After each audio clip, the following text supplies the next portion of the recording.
Evo još jedan VHS mod. Sumrak je pa se zato ovako vidi, ali je divno na mojoj terasi. Htjela sam jedan video o ljudima, o nama, nekima koji se osjećamo ili smo se osjećali pogrešno. To nije isto kao da kad se osjećate da niste vredni, nego baš pogrešni.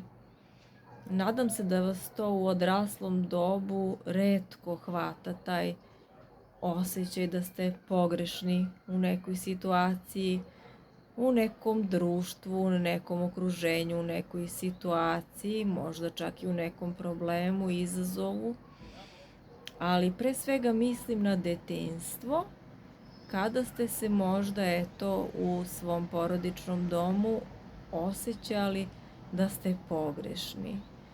Znali ste vi onako sami za sebe da ste vredni i znali čak i u čemu sve vredite, ali prosto ste pogrešni.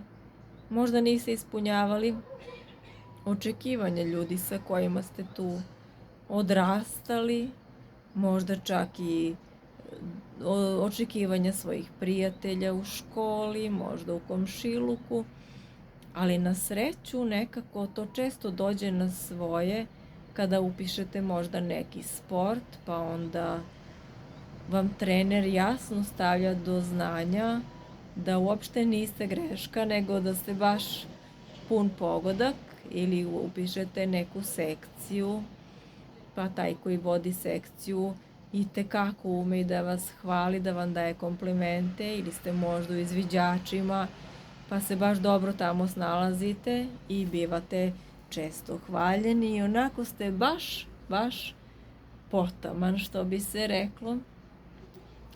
Nadam se da ste zaista imali te ljude koji su peglali taj vaš osjećaj da ste greška. I ako ga sada imate, ponekada, nadam se samo ne stalno, podelite taj osjećaj sa svojim prijateljima koji će vas, sigurna sam, razuveriti kada vam dođu ti mračni dani, ili zašto da ne i sa psihoterapeutom. Laku noć.